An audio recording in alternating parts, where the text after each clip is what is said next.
kabajamtoota daawwattoota YouTube sabboon tuleessaa warri taatan nagaan bakka jirtan maraatti isiniif haa baay'atu. Akkam jirtu nagaa keessanii? Ani obboleettiin keessan nagaa irraa fagootuudhaan hin qabu. Inni nagaa koo ta'e haa eebbifamu, inni nagaa keessan ta'e haa eebbifamu. Har'a kan isinii qabadhee dhufe wanta baay'ee namatti tolu tokko jechuudha. YouTube chaanaala kanaaf warreen maatii hin taane ammallee maatii ta'uudhaan gara chaanaala kanaatti makamaan isiniin jedha. Jaalalaan isin gaafadha jechuudha. Eeyyeen egaa warri hangarraatti nafaana turtan immoo guddaan isin galateeffadha. Dursee utoo waan tokkotti seeniin nagaan hunda caala wanta ta'eef nagaan bakka jirtan maraatti lagarra ce'ee qilleensarra labee bakka jirtan gola jirtan qixa jirtan kallattii jirtan gola keessa jirtan biyya keessa jirtan keessatti nagaan Kiristoos nagaan Rabbi isiniif haa ta'u. Obboloota koo amantoota musliimaa, obboloota koo kiristaanaa hundumti keessan obboloota otoon zariidhaan addaan hin filin hundumti keessan warreen har'aan gar'aatti nafaana taatanii asiin nageessaniif galata narraa qabdu galatoomaan isiniin jedha. Waan baay'ee nama gammachiisuun qabadhe isinii dhufe jechuudha. Maali innis akka salphaatti isinitti maare halleensaan xaxxabattuudha na beektu. Yeroo baay'ee sinfaanan taphadhaa, yeroo baay'ee sinfaanan kolfaa, yeroo baay'ee as baay'atanii si fuulduratti nyaadhaa, yeroo baay'ee gorsan isinii kenna, yeroo baay'ee jabaadhaa wal jabeessaan isiniin jedha. Hin beektu jechuudha. Ani obboleettiin keessan egaa har'aa waan aaraa, waan baay'ee tokko namatti tolu, waan isiniifis barumsa ta'u, waan isiniifis jabina ta'u isinii qabadhee dhufeera jechuudha. Innis maali? Baay'ee tokko kan namatti tolu isinii qabadhee dhufe jechuudha. Viidiyoo kun sirreeffannee amma muluuna seensisee jira jechuudha. Kanaaf waan baay'ee tokko namatti tolu isinii qabadhee dhufe jechuudha. Maali jettanii gogga'uun keessan oolu isaa isinitti hima jechuudha. Garuu ijoolleen keenya dhugaatti guddaan isin galateeffadha. Galatooma. Dadhabbiin gaafan jammaruu kaastanii na ilaalaa turtan isinis YouTubein chaanaalii kootii monetaayizii yookiin immoo monetaayizii naaf ta'ee jira jechuudha. Guddaanaaf galatooma. Galanni keessan guddaadha jechuudha. Isinis immoo warreen jalaa kaatanii dhufaa jirtan, warreen ol guddeemaa jirtan, warri guddachuudhaaf hojiidhaaf intini isaa qabdan akka guddattan narraa barachuu qabdu jechuudha. Sababbiin isaa ani dhugaadha asin gaa jedhee si yaanne iddoo kana gaa jedhee yaanne jechuudha. Kanaaf isinis jabaadhaati. Baay'ee ulfaata nan beekaa. Jabaadhaati, wal jabeessaati, waliin ta'aati iddoo kana gaa jechuudha. Jechuun ani as ga'uun koo dhugaa baay'ee tokko natti toleera jechuudha. Monetaayizii ta'uun koo baay'ee na gammachiiseera.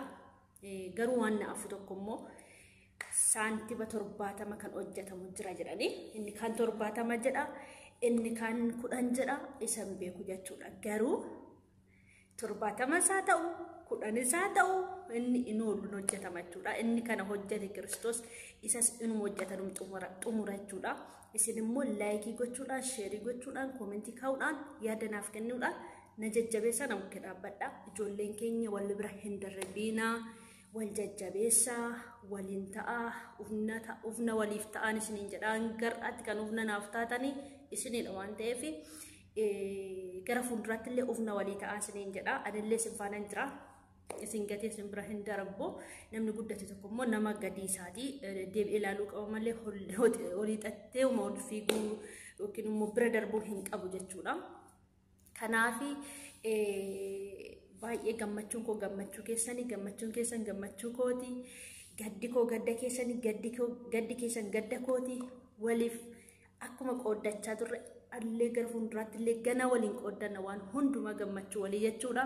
Kanaaf naa gammadaa isinis nafaana turtan jechuudha. Guddaa isin galateeffadha. Galatooma. Kanarraan kanaaf immoo wanti isin gorsuu qabu gorsaa gabaabaa jechuudha. ijoolleen keenya viidiyoo waraabuu bichaatiin fiiginaati viidiyoo keessan iimeelii biraatiin xaxxabachiisa. Iimeelii biraatiin yoo xaxxabachiistanii sa'aatis ni kenna. Ijoolleen keenya viidiyoo bicha waraabuutti kaattu viidiyoo bicha hin waraabina. Karaa keessa warreen singorsi jirtu waan taataniif ani leessaan kana boodachuudha. Akka kanaatti seena jechuudha. Darbee garuu hanga dhumaatti tasaa ga'utti isin faana jira garuuti. Guddaa isin jaaladha. Guddaa isin kabaja. Eebbifamaa iddoo guddaan isiniif qaba. Dhugaa dubbachuudhaaf iddoo guddaa isiniif qaba.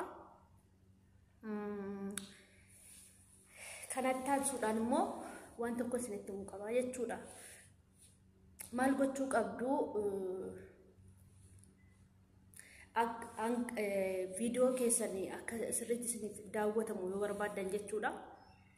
Keessa seentanii akkaataa duratti YouTube keessan ittiin bantanii fattashuu qabdu jechuudha. Anamma nama tunaa sirreesse malee jechuudha. Viidiyoo kiyya akka hin taanetti banee namoonni baay'een na daawwachaa turre jechuudha. Namoonni baay'een akkasii daawwataniif keessa seenaatii nama beeku gaafadhaati sirreessifadha. Callisnee gaafa banna waan ta'eef siitingiin banamtu tokko jirti.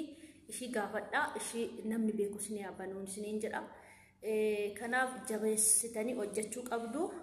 Yoo hojjettan hanga tokko iddoo yaaddan wanti hin geenye tokko hin jiru jechuudha. Dhugaa dubbachuudhaaf. Kanaaf jabaadhaa. Waa iddoo amma jiru kana keessatti immoo wanti itti kanfallu tokko hin jiru. Jabaadhaati hojjedhaa cimsaatii. Viidiyoo waraabuu bicha otoo hin ta'in isiniin jedha. Ani ndawum viidiyoo waraabuu amma kana na tursiise jechuudha. Viidiyoo yeroo hundumayyuu viidiyoo waraabachuudha. Viidiyoo waraaba. Isuma sana akka namni isinii daawwatu godha. Isu waraabdan jechuudha. Viyuu baay'ifadha. Viyuun keessanaa baay'atu. Viyuun 10,000 ol ta'uu qaba. Yoo akkuma beekamu sa'aatii ta'uudhaa fi viyuun 10,000 ol ta'uu qaba. Sa'aatiin 4,000 saskiraabiin immoo 1,000 yoo isaa ol yoo gootanii guuttattan gaariidha. Anamma fakkeenyaaf sa'aatii 4,000 fi 200 irratti hin guuttadhe jechuudha. Sa'aatii 4,000 fi 200 irratti hin guuttadhe. Saskiraabiin immoo 1,000 fi 118 irratti hin guuttadhe jechuudha. Innaa isa kana dafaatii ijoolleen keenya tokkoffaa sa'aatii ofii keessaniif guuttattu. Anamma sa'aatii ofii kootiifan guuttadhe dhugaa dubbachuudhaaf. Akkaawuntii baay'ee baneetanii ofii kootii guuttadhe jechuudha. Garuu akkaawuntii baay'ee banadha warri bilbila 2-3 qabdan jechuudha. Garuu immoo viyuun keessan baay'achuu qaba. Viyuu baay'een qabanii viyuu 40,000 guutuudhaaf 200 bichaa tafe jechuudha.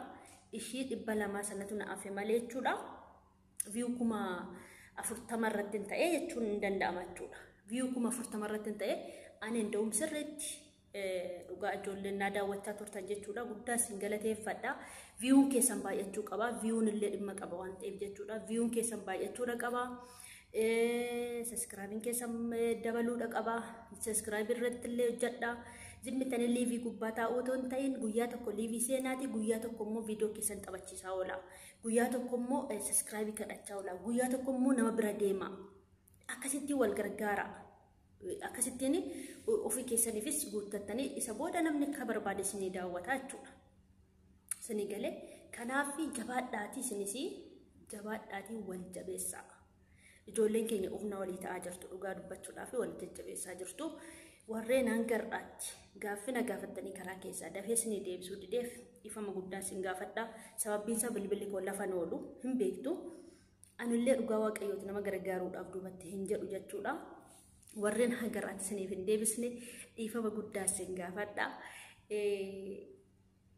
Sababbiin isaa jechuudha. Bilbilli koo lafa oolu. Maatiitti iyyuu naasa'u yeroo liivii irra jiru argitu natti dadawwalu. Qaanan dhufaa jedheetanii achumatti gahee deema jechuudha. Liivii sana jechuudha. Bilbila takkaaseen immoo achi dhufaa ammas narratti dawwalu jechuudha. Haala kanaanin ture in argitu biiziin ture isaan immoo mana namaa keessa jira. Kanaaf natti hin qabamiina adaraa keessan dhiifama isin gaafadha. Jaalala waaqayyootiin. Kanaaf hundi keessan akka bakka gammaddeettan nan barbaada. Yaadallee yoo qabaattan leensa kana sirreessi yoo jettan sirrachuu nan danda'a. Leensa maal gaaffii barbaadan akka isin kan deebisaa. hanga dhuma viidiyoo kanaatti daawwadhaa. Biraan darbina isiniin jedha. Inni kan biraa immoo warreen maatii naaf hin taane akka maatii naataatan jaalala waaqayyo isinan gaafadha. Kanarraan kanaaf immoo hanga dhuma viidiyoo kanaatti daawwadhaan isiniin jedha. Viidiyoo kana gabaabseetan hojjedhe waan ta'eef jechuudha. Viidiyoo isa lammataa irratti gaafan dhufu waan aaraan isin qabadhee dhufa. Angasitti like, share, comment gochuu hin dagatina. Angan deebi'ee dhufutti nagaatti naa tura. Shalom, shalom, shalom.